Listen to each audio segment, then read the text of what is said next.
साथियों, आप सभी का इस प्लेटफॉर्म पर स्वागत है। यहाँ पर हम लोग आगामी परीक्षाओं के लिए महत्वपूर्ण करंट अफेयर देख रहे हैं और इसी कड़ी में हम लोग जो है घटनासार पब्लिकेशन के द्वारा जो करंट अर्धवार्षिक 2023 प्रकाशित की गई है, जिसमें जुलाई 2023 से लेकर के आपके दिसंबर 2023 तक के करंट अफेयर को संकलित किया गया है। और ये आपके आगामी परीक्षाओं, चाहे आपकी एपीएस की परीक्षा हो, चाहे उत्तर प्रदेश पीसीएस 2024 की परीक्षा हो, या आरओ एआरओ की परीक्षा हो, या अन्य कोई भी परीक्षा हो, उन सभी परीक्षाओं के लिए ये करंट अफेयर काफी महत्वपूर्ण साबित होंगे। चलिए प्रारंभ करते हैं। आज के वीडियो में हम लोग जो है उत्तर प्रदेश से संबंधित जो भी महत्वपूर्ण घटनाक्रम हुए हैं, उन सभी घटनाक्रमों को इस वीडियो में हम लोग थोड़ा विस्तार से देखेंगे। तो चलिए प्रारंभ करते हैं। पहला है बुंदेलखंड एक्सप्रेस वे। उत्तर प्रदेश का पहला सौर ऊर्जा एक्सप्रेस वे है। बुंदेलखंड एक्सप्रेस वे जो है, ये उत्तर प्रदेश का पहला सौर ऊर्जा एक्सप्रेस वे है। ध्यान रखिएगा, उत्तर प्रदेश सरकार बुंदेलखंड एक्सप्रेस वे के किनारे 1700 हेक्टेयर भूमि पर सोलर प्लांट लगाने की योजना बना रही है। बुंदेलखंड एक्सप्रेस वे के किनारे पीपीपी मॉडल में सोलर प्लांट 550 मेगावाट सौर ऊर्जा पैदा करेगा। परियोजना को अंतिम रूप देने के लिए कंपनियों की चयन प्रक्रिया शुरू हो गई है। यह परियोजना उत्तर प्रदेश एक्सप्रेसवे औद्योगिक विकास प्राधिकरण यूपी ईडा द्वारा क्रियान्वित की जाएगी। देखिए, बुंदेलखंड एक्सप्रेसवे पर सोलर प्लांट इसलिए लगाया जा रहा है क्योंकि यहाँ भूमि सरलता से उपलब्ध है और शुष्क क्षेत्र होने के कारण मौसम प्राय साफ रहता है। परियोजना से संबंधित ड्यू डेलिगेंस स्टडी पूरी हो चुकी है और रुचि अभिव्यक्ति चरण अगस्त 2023 में पूरा हो जाएगा। इस परियोजना का जीवन काल 25 वर्ष का होगा, 25 वर्ष का। और यह एक्सप्रेसवे के किनारे 1 लाख से अधिक घरों को बिजली आपूर्ति करेगा। बुंदेलखंड एक्सप्रेसवे, ध्यान रखिएगा, सबसे महत्वपूर्ण क्या है कि बुंदेलखंड एक्सप्रेसवे जो है 7 जिलों से, कौन 7 जिले हैं, वो 7 जिले महत्वपूर्ण हैं। चित्रकूट, बांदा, महोबा, हमीरपुर, जालौन, औरैया और इटावा से होकर के गुजरता है। और यह 296 किलोमीटर लंबा 4 लेन वाला एक्सप्रेसवे है। ठीक है, तो कितनी लंबाई है? 296 किलोमीटर, 4 लेन का एक्सप्रेस वे है, 7 जिलों से गुजरता है। चित्रकूट, बांदा, महोबा, हमीरपुर, जालौन, औरैया और इटावा। आगे बढ़ते हैं। सहारनपुर में टेलीकॉम सेंटर ऑफ एक्सीलेंस की आधारशिला रखी गई है। तो देखिए, मुख्यमंत्री योगी आदित्यनाथ ने 5 सितंबर 2023 को सहारनपुर में टेलीकॉम सेंटर फॉर एक्सीलेंस की आधारशिला रखी है। 30 करोड़ रुपए की अनुमानित लागत से यह केंद्र सहारनपुर में आईआईटी रुड़की परिसर में बनाया जा रहा है। यह केंद्र 5G को कृत्रिम बुद्धिमत्ता अर्थात आर्टिफिशियल इंटेलिजेंस से जोड़ने और 6G को लॉन्च करने पर शोध करेगा। सरकार की यह पहल राज्य के युवाओं को रोजगार के महत्वपूर्ण अवसर प्रदान करने के अलावा दूरसंचार क्षेत्र में नवाचार और विकास को बढ़ावा देगी। आगे बढ़ते हैं, आगे देखते हैं। इसी में इस केंद्र का मुख्य उद्देश्य दूरसंचार के क्षेत्र में नई तकनीक का विकास और प्रचार करना है। यह अनुसंधान और विकास के लिए एक केंद्र के रूप में कार्य करेगा। साथ ही विभिन्न क्षेत्रों में विशेषज्ञों को सहायता प्रदान करेगा और आधुनिक तकनीक के माध्यम से समस्या समाधान में सहायता करेगा। इसके अलावा ई लर्निंग, ई शिक्षा, कृषि और उपग्रह संचार जैसे विभिन्न क्षेत्रों में इसके उपयुक्त अनुप्रयोगों पर ध्यान केंद्रित करते हुए 5G पर शोध किया जाएगा। अब बात करते हैं गोरखपुर में एक्वा पार्क के बारे में। एक्वा पार्क उत्तर प्रदेश के गोरखपुर जिले के सदर तहसील के तालकंदला में एक्वा पार्क के लिए 27 एकड़ जमीन चिन्हित की गई है। यहाँ पर मछली पालन समिति बैंक सहित अन्य कार्य किए जाएंगे। एक्वा पार्क में मछली की नई प्रजातियां तैयार की जाएंगी। मछली के बीज को लेकर अध्ययन किया जाएगा। मछली पालन के तरीकों को और कैसे बेहतर बनाया जा सके तथा मछलियों को कैसे पाला जा सके, इसको लेकर यहाँ जानकारी भी दी जाएगी। यहाँ पर मत्स्य बीज बैंक, मत्स्य पालन, मत्स्य प्रसंस्करण से लेकर के और कई सुविधाएं होंगी। शासन के इस महत्वाकांक्षी योजना से मछली पालन से जुड़े लोगों को काफी लाभ होगा। ध्यान रखिएगा, कहां पर एक्वा पार्क बनाया जा रहा है? गोरखपुर में बनाया जा रहा है। अगला है 3 से 6 साल के बच्चों के लिए हॉट कुक्ड मील योजना प्रारंभ की गई है। उत्तर प्रदेश के मुख्यमंत्री योगी आदित्यनाथ ने 3 से 6 वर्ष की आयु के बच्चों के लिए, आयु सीमा याद रखिएगा, 3 से 6 वर्ष की, नवंबर 2023 को हॉट कुक्ड मील योजना शुरू की है, जिसमें कहा गया है कि सुपोषित और स्वस्थ बच्चे एक मजबूत राष्ट्र का आधार बनेंगे। इस पहल से 80 लाख बच्चों को लाभ होगा। यूपी के मुख्यमंत्री ने मध्याह्न भोजन मॉडल का अनुसरण करते हुए विभिन्न दिनों में विभिन्न मेनू के साथ गर्म भोजन उपलब्ध कराने की पहल प्रारंभ की है। इस पहल का लक्ष्य गर्म पकाए गए भोजन के रूप में प्रति लाभार्थी प्रतिदिन 70 ग्राम खाद्यान्न उपलब्ध कराना है। नई पहल के तहत बाल विकास सेवा और पोषण विभाग द्वारा पीएम पोषण योजना के तहत सहायकों को प्रति कार्य दिवस प्रति बच्चा 0.5 मतलब 50 पैसे का अतिरिक्त प्रोत्साहन दिया जाएगा। हर बच्चे पे 50 पैसा। आईआईटी कानपुर द्वारा 88 मैन 8 मैन उत्कृष्टता केंद्र की स्थापना की गई। एटीएम या एटीएम एन देखिए, भारतीय प्रौद्योगिकी संस्थान कानपुर आईआईटी कानपुर ने ATMAN advance technology for air quality I indicators नामक उत्कृष्टता केंद्र की स्थापना की है। देखिए, सी COE centre of excellence Bharat सरकार की आत्मनिर्भर पहल की दिशा में एक महत्वपूर्ण कदम है, जो भारत के शहरी और ग्रामीण क्षेत्रों में वायु गुणवत्ता बढ़ाने के लिए स्वदेशी कम लागत वाले सेंसर निर्माण और आर्टिफिशियल इंटेलिजेंस या मशीन लर्निंग क्षमताओं के निर्माण पर ध्यान केंद्रित करेगा। यह जो एटी मैन ये उत्कृष्टता केंद्र का लक्ष्य इस उत्कृष्टता केंद्र का लक्ष्य वैश्विक स्तर पर लाखों लोगों के लिए टिकाऊ प्रौद्योगिकियों और व्यापार मॉडल को व्यवहारिक उत्पादों और सेवाओं में परिवर्तित करना है। देखिए, यह COE स्वदेशी वायु गुणवत्ता सेंसर निर्माण में सबसे आगे है, जो सटीक और विश्वसनीय परिणाम सुनिश्चित करने के लिए इसे कृत्रिम बुद्धिमत्ता और मशीन लर्निंग मॉडल के साथ जोड़ता है। आगे बात करते हैं गंगा डॉल्फिन के बारे में। देखिए, गंगा डॉल्फिन जो है ये उत्तर प्रदेश का जलीय जीव घोषित किया गया है। उत्तर प्रदेश के मुख्यमंत्री योगी आदित्यनाथ ने 6 अक्टूबर 2023 को गंगा नदी की डॉल्फिन गैंगटिक डॉल्फिन को राज्य के जलीय जीव के रूप में घोषित किया गया है, ये ध्यान रखिएगा। ये डॉल्फिन गंगा, यमुना, चंबल, घाघरा, राप्ती और गेरुआ जैसी नदियों में पाई जाती हैं। उत्तर प्रदेश में गंगा डॉल्फिन की आबादी लगभग 2000 के लगभग है। देखिए, गंगेटिक डॉल्फिन का वैज्ञानिक नाम प्लैटनिस्टा प्लैटनिस्टा गंगेटिका है। गंगा डॉल्फिन को आईयूसीएन की रेड लिस्ट में संकटग्रस्त की श्रेणी में रखा गया है। वर्ष 2009 में गंगा डॉल्फिन को भारत सरकार ने राष्ट्रीय जलीय जीव घोषित या जलीय जीव के रूप में मान्यता दी थी। अब उत्तर प्रदेश ने इसको अपना जलीय जीव घोषित किया है। आगे चलते हैं। देखिए, गांगेय डॉल्फिन का शिकार करना वन्यजीव संरक्षण अधिनियम 1972 के तहत दंडनीय अपराध है। मिशन शक्ति अभियान के चौथे चरण का शुभारंभ किया गया है। देखिए, मुख्यमंत्री योगी आदित्यनाथ ने 14 अक्टूबर 2023 को प्रदेश स्तर पर मिशन शक्ति अभियान के चौथे चरण का शुभारंभ किया है। प्रदेश में महिलाओं को सशक्त बनाने के उद्देश्य से मिशन शक्ति का यह चौथा चरण शुरू किया गया है। इस चरण का लक्ष्य पहले चरणों की सफलता को दोहराना और व्यापक खंड तक पहुंचाना है। देखिए, वर्ष 2020 में महिलाओं की सुरक्षा, सम्मान और स्वावलंबन के लक्ष्य के साथ मिशन शक्ति अभियान की शुरुआत की गई थी। कब की गई थी? वर्ष 2000 में। मिशन महिला सारथी पहल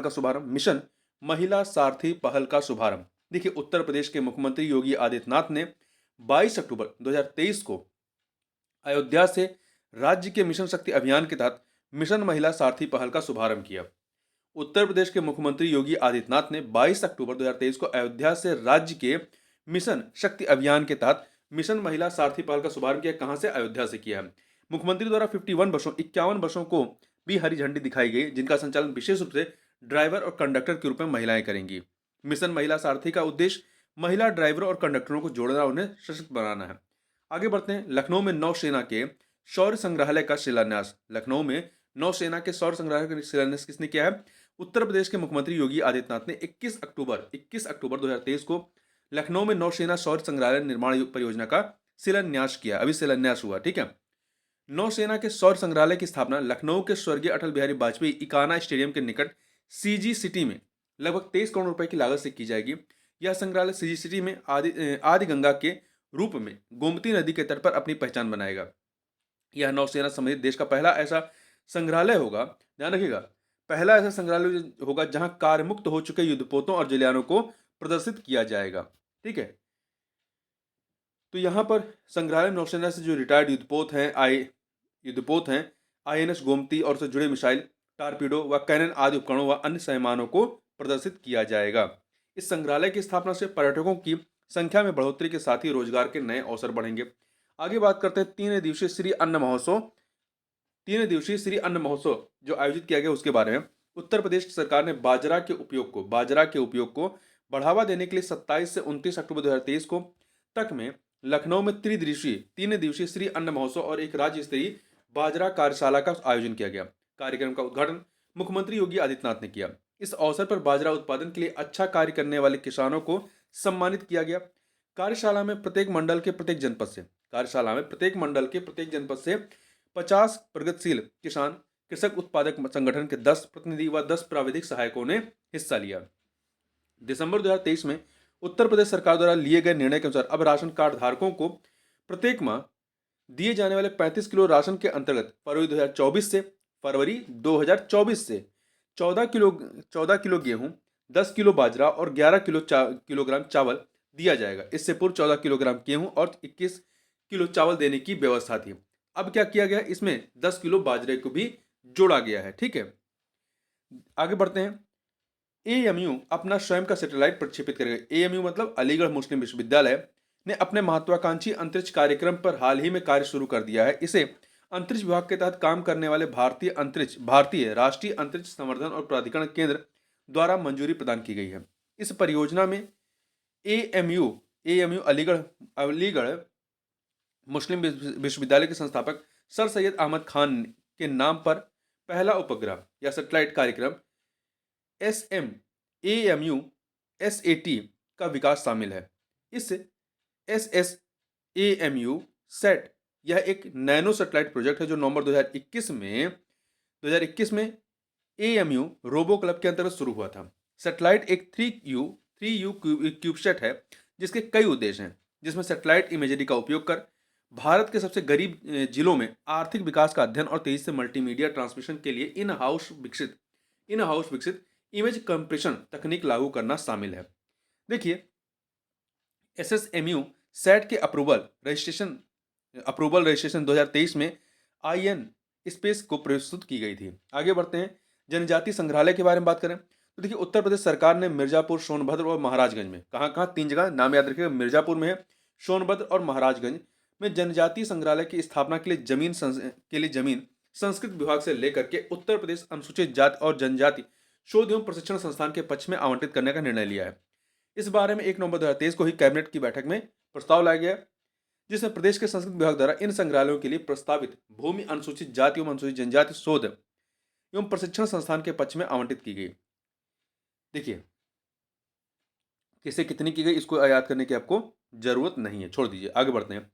आरबीआई ने यूपी स्थित यूसीबी बैंक अर्थात अर्बन कोऑपरेटिव बैंक के लाइसेंस को रद्द किया है। क्यों किया? देखिए, भारतीय रिजर्व बैंक ने उत्तर प्रदेश के सीतापुर में स्थित अर्बन कोऑपरेटिव बैंक यूसीबी का लाइसेंस रद्द करके एक महत्वपूर्ण कदम उठाया। यह निर्णय 7 दिसंबर 2023 को कारोबार की समाप्ति से लागू हो गया, जो बैंकिंग क्षेत्र में एक महत्वपूर्ण विकास का प्रतीक है। देखिए, आरबीआई के अनुसार लाइसेंस रद्द करने के पीछे प्राथमिक कारण यह है कि अर्बन कोऑपरेटिव बैंक ने अपना बैंकिंग कारोबार बंद कर दिया है और केंद्रीय बैंक ने बैंक के वित्तीय स्वास्थ्य के बारे में चिंता व्यक्त की, जिसके कारण इसके परिचालन को समाप्त करने का निर्णय लिया गया। आरबीआई ने अपने बयान में शहरी सरकारी बैंक की अपर्याप्त पूंजी और कमाई की संभावनाओं को उसके लाइसेंस को रद्द करने के प्रमुख कारकों के रूप में स्पष्ट किया है। केंद्रीय बैंक अपने जमाकर्ताओं को पूरा भुगतान करने की बैंक की क्षमता के बारे में चिंता व्यक्त करता है, जिससे यह निष्कर्ष निकालता है कि बैंक का बने रहना उसके जमाकर्ताओं के हितों के लिए हानिकारक है। आगे बढ़ते हैं। अंतर्देशीय मत्स्य पालन में उत्तर प्रदेश का प्रथम स्थान है। अंतर्देशीय मत्स्य पालन में ध्यान रखिएगा, अंतर्देशीय मत्स्य पालन में उत्तर प्रदेश का पहला स्थान है। अंतर्देशीय मत्स्य मतलब मैदानी क्षेत्र में जो मत्स्य पालन किया जाता है उसमें, तो इसमें पूरे देश में उत्तर प्रदेश जो है नंबर 1 पर है। उत्तर प्रदेश को यह अवार्ड अहमदाबाद में 21-22 नवंबर 2023 को हुए ग्लोबल फिशरीज कॉन्फ्रेंस इंडिया 2023 में प्रदान किया गया। वर्ष 2022 में जहां उत्तर प्रदेश में मत्स्य उत्पादन 8.9 लाख मीट्रिक टन था, वहीं वर्ष 2023 में यह 9.15 लाख मीट्रिक टन हो गया। ठीक है, अब कितना बीज उत्पादन हुआ इसको छोड़ दीजिए। अगला है हलाल सर्टिफिकेशन वाले उत्पाद के बिक्री पर रोक के संबंध में। देखिए, उत्तर प्रदेश में 18 नवंबर 2023 को हलाल सर्टिफिकेशन वाले उत्पादों को बनाने, उनके भंडारण, वितरण और बिक्री पर रोक लगा दी गई है। इसके अलावा चेन्नई की हलाल इंडिया, दिल्ली की जमियत उलमा ए हिंद हलाल ट्रस्ट, मुंबई की हलाल काउंसिल ऑफ इंडिया पर एफआईआर भी दर्ज कराई गई है। एफआईआर में आरोप लगाया गया कि अवैध तरीके से सर्टिफिकेट जारी कर अनुचित लाभ कमाया जा रहा है और समाज को बांटने की साजिश हो रही है। साथ ही हलाल प्रमाण पत्र प्राप्त उत्पाद सिर्फ एक वर्ग विशेष के उत्पादों को बढ़ावा देने के लिए है। आगे चलते हैं। देखिए, हलाल सर्टिफिकेट की शुरुआत जो है कब होती है, महत्वपूर्ण है। वर्ष 1974 से हुई थी। हलाल सर्टिफिकेट पहले सिर्फ मांस से जुड़े हुए उत्पादों के लिए दिया जाता था। 1993 में हलाल सर्टिफिकेट अन्य प्रोडक्ट जैसे कि डेयरी प्रोडक्ट है, कॉस्मेटिक, साबुन, तेल आदि के लिए भी देना शुरू कर दिया गया 1993 से। ठीक है, प्रारंभ कब हुआ था? 1974 में। अगला अनपरा ई तापीय परियोजना को मंजूरी दी गई। उत्तर प्रदेश में बिजली की कमी को दूर करने के लिए उत्तर प्रदेश राज्य विद्युत उत्पादन निगम लिमिटेड ने जो है 20 नवंबर 2023 को अनपरा ई तापीय परियोजना के प्रस्ताव को मंजूरी दी है। राज्य सरकार ने सोनभद्र जिले के अनपरा में 1600 मेगावाट के बिजली संयंत्र स्थापित करने को मंजूरी प्रदान की है। ठीक है, यह परियोजना UPRVUNL और NTPC के संयुक्त उद्यम मेजा उत्पादन निगम लिमिटेड द्वारा स्थापित की जाएगी। आगे बढ़ते हैं उत्तर प्रदेश में सेफ परियोजना के बारे में। उत्तर प्रदेश में सेफ परियोजना, उत्तर प्रदेश ने राज्य में लड़कियों और महिलाओं की सुरक्षा बढ़ाने के लिए एक सुरक्षित शहर परियोजना शुरू की है। सेफ सिटी प्रोजेक्ट को सेफ सिटी प्रोजेक्ट के द्वारा सरकार 17 नगर निगमों के प्रवेश और निकास बिंदुओं के साथ साथ गौतम बुद्ध नगर में सरकारी और गैर सरकारी स्कूलों, कॉलेजों, मदरसों और विश्वविद्यालयों में सीसीटीवी कैमरे के द्वारा निगरानी सुनिश्चित करेगी। इस परियोजना के तहत उपद्रवियों के जमावड़े और छेड़छाड़ की घटनाओं को रोकने के लिए इन शहरों में निजी कोचिंग संस्थानों पर कड़ी निगरानी रखी जाएगी। आगे बात करते हैं नंदनी कृषक समृद्धि योजना के बारे में। तो ये क्या है? देखिए, उत्तर प्रदेश सरकार ने प्रदेश में गौवंशीय पशुओं की नस्ल सुधार व दुग्ध उत्पादकता में वृद्धि के हेतु नंद बाबा मिशन के तहत नंदनी कृषक समृद्धि योजना का शासनादेश अगस्त 2023 में जारी कर दिया है। इससे जहां प्रदेश में उच्च दुग्ध उत्पादन क्षमता के गोवंश में सुधार होगा, वहीं दूसरी ओर पशुओं की दुग्ध उत्पादन क्षमता में बढ़ोतरी होगी। योजना के पहले चरण में योगी सरकार लाभार्थी को 25 दुधारू गायों की 35 इकाइयां स्थापित करने के लिए गायों की खरीद से लेकर उनके संरक्षण एवं भरण पोषण जैसे मदों में सब्सिडी देगी। यह सब्सिडी 3 चरणों में दी जाएगी। शुरुआती चरण में यह योजना प्रदेश के 10 मंडल मुख्यालयों के शहरों क्रमशः अयोध्या, गोरखपुर, वाराणसी, प्रयागराज, लखनऊ, कानपुर, झांसी, मेरठ, आगरा और बरेली में संचालित की जाएगी। इस योजना का लाभ लेने के लिए लाभार्थी के पास कम से कम 3 वर्षों का गौ पालन का अनुभव होना चाहिए। वहीं गौवंशों की ईयर टैगिंग होना अनिवार्य है, मतलब उनके निशान जो कान में लगा दिए जाते हैं वो। इकाई की स्थापना के लिए 0.5 एकड़ भूमि होना आवश्यक है। साथ ही लाभार्थी के पास लगभग 1.5 एकड़ भूमि हरे चारे के लिए होना चाहिए। यह जमीन उसकी खुद की हो सकती है या फिर उसने उसे 7 वर्षों के लिए लीज पर लिया हो। इस योजना का लाभ पूर्व में संचालित कामधेनु, मिनी कामधेनु, माइक्रो कामधेनु योजना के लाभार्थी नहीं उठा सकते। ध्यान रखिएगा, लाभार्थी का चयन ऑनलाइन आवेदन के माध्यम से किया जाएगा। आगे बढ़ते हैं उत्तर प्रदेश सरकार द्वारा गायों की गणना कराने का निर्णय लिया गया है। उत्तर प्रदेश सरकार ने राज्य में गायों की सटीक संख्या का पता लगाने के लिए गायों की गणना कराने का निर्णय लिया है। सरकार ने राज्य भर में 3 श्रेणियों में गायों की गणना का आदेश दिया है, जिसमें 3 श्रेणी क्या है? पशुपालकों के पास निराश्रित पशुओं, सड़कों पर छोड़ी गई गायों और कान्हा उपवनों की संख्या निर्धारित करना शामिल है।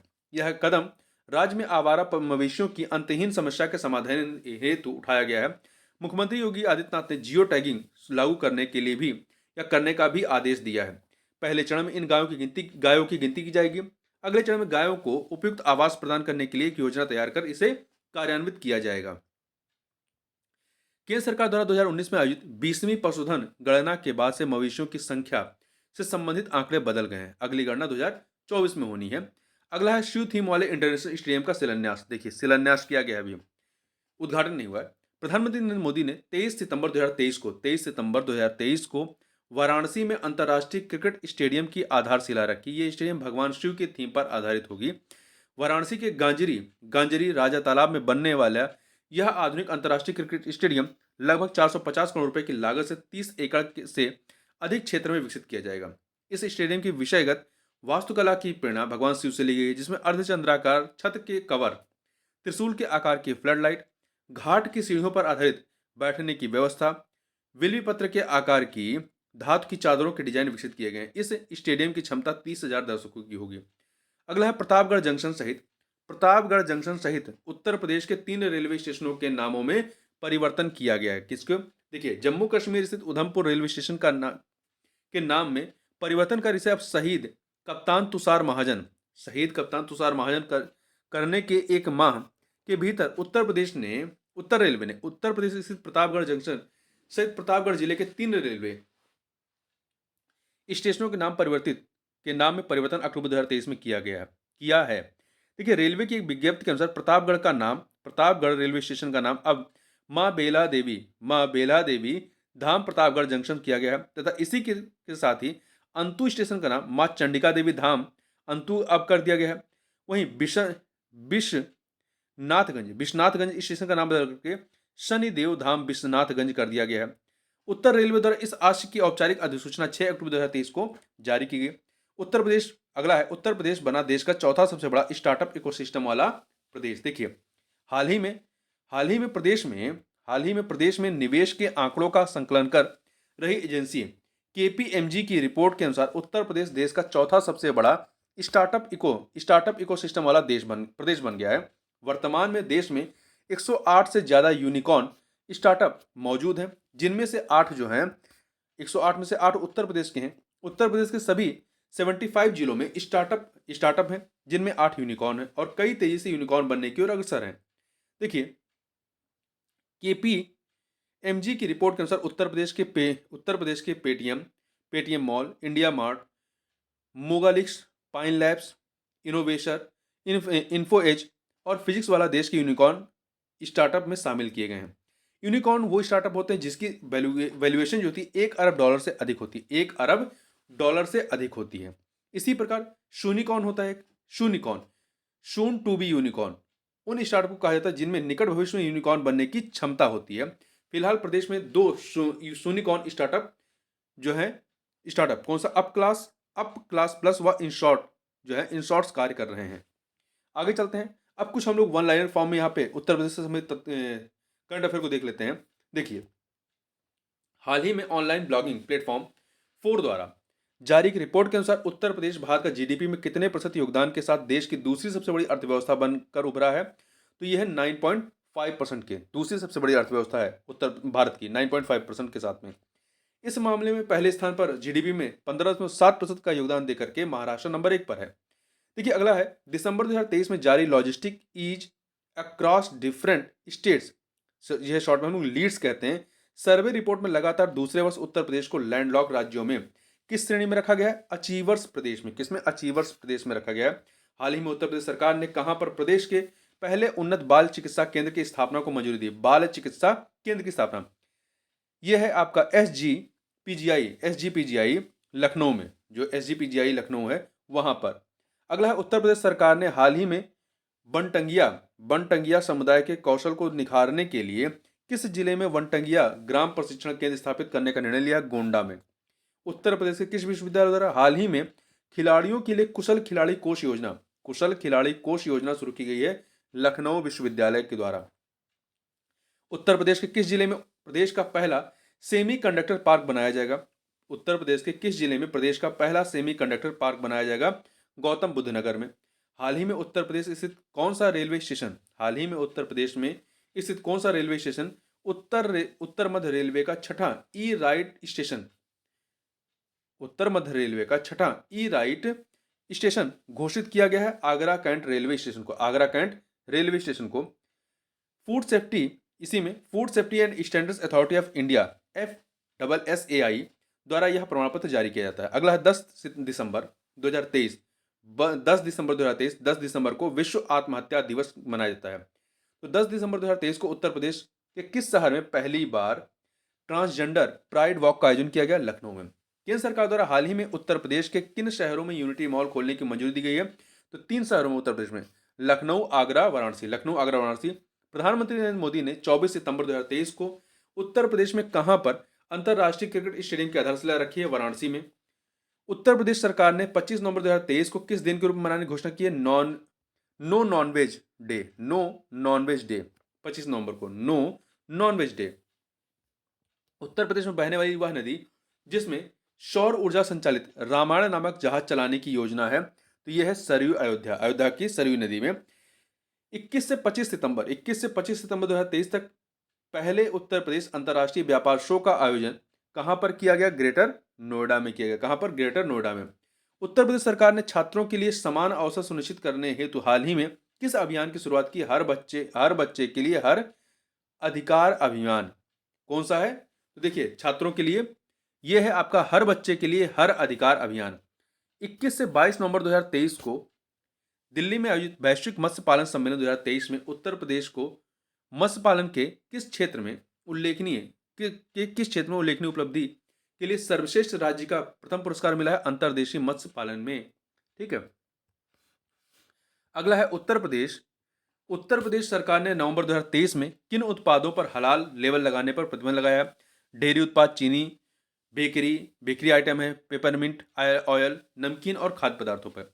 उत्तर प्रदेश की वह प्रशासनिक अधिकारी जिन्हें पिछले दिनों पाकिस्तान में भारतीय दूतावास का प्रभारी नियुक्त किया गया है गीतिका श्रीवास्तव को हॉकी के जादूगर मेजर ध्यानचंद की स्मृति में कहां पर हाल ही में मुख्यमंत्री योगी आदित्यनाथ ने देश के पहले डिजिटल हॉकी म्यूजियम का उद्घाटन किया है। कहां पर किया है? झांसी में किया गया है।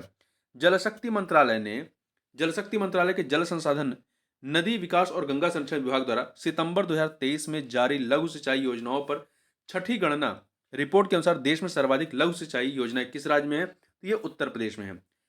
हरदोई, उत्तर प्रदेश के हरदोई का वह पर्वतारोही जिसने 22 अगस्त 2023 को यूरोप की सबसे ऊंची पर्वत चोटी माउंट एल्ब्रुस कहां पे है? रूस में है, पर सफलतापूर्वक चढ़ाई कर तिरंगा फहराया है अभिनीत मौर्य ने स्वच्छ वायु सर्वेक्षण रिपोर्ट 2023 में 10 लाख से अधिक आबादी वाले शहरों की श्रेणी में उत्तर प्रदेश के किस जिले ने द्वितीय स्थान प्राप्त किया है? तो आगरा ने। जल जीवन मिशन के तहत घर घर पाइपलाइन से पानी की आपूर्ति करने के मामले में वर्ष 2023 में उत्तर प्रदेश कौन सा जिला देश में शीर्ष स्थान पर रहा है? वो है बुलंदशहर। उत्तर प्रदेश के मुख्यमंत्री योगी आदित्यनाथ ने 3 से 6 वर्ष की आयु के बच्चों के स्वास्थ्य के लिए नवंबर 2023 में किस योजना को शुरू किया है? हॉट कुक्ड मील योजना। आगे बढ़ते हैं। उत्तर प्रदेश सरकार ने हाल ही में राज्य के किस एक्सप्रेसवे को प्रदेश के पहले सोलर एक्सप्रेसवे के रूप में विकसित करने की घोषणा की है? तो यह है आपका बुंदेलखंड एक्सप्रेसवे। उत्तर प्रदेश के मुख्यमंत्री योगी आदित्यनाथ ने 9 अक्टूबर 2023 को या 23 के किस स्थान पर स्वतंत्रता सेनानी राजा राव की प्रतिमा का अनावरण किया है? उन्नाव में। कहां पर किया है? उन्नाव में। प्रधानमंत्री नरेंद्र मोदी ने 20 अक्टूबर 2023 को उत्तर प्रदेश के किस शहर में भारत के पहले regional rapid transit system RRTS का उद्घाटन किया है? कहां पे? शाहीबाबाद में किया है। ठीक है, तो उत्तर प्रदेश के शाहीबाबाद में। 29 नवंबर 2023 को उत्तर प्रदेश सरकार द्वारा कितने करोड़ रुपए का अनुपूरक बजट पेश किया गया है? तो 28,760 करोड़ का 29 नवंबर 2023 को प्रस्तुत प्रदेश के अनुपूरक बजट में कितने वर्ष से अधिक आयु की महिलाओं को रोडवेज में मुफ्त यात्रा की सुविधा दी गई? 60 वर्ष से अधिक की महिलाओं के लिए। ठीक है, आगे चलते हैं। प्रदेश की पहली एनसीसी प्रशिक्षण अकादमी कहाँ स्थापित करने की घोषणा की गई? गोरखपुर में। काशी, मथुरा, विंध्यवासिनी धाम के बाद प्रदेश में कहां पर श्री राम अवतरण कॉरिडोर बनाने की घोषणा उत्तर प्रदेश सरकार द्वारा की गई? बस्ती में। कहां पर? बस्ती जिले में। भारत का पहला दूरसंचार उत्कृष्टता केंद्र को किस राज्य में प्रस्तावित किया गया है?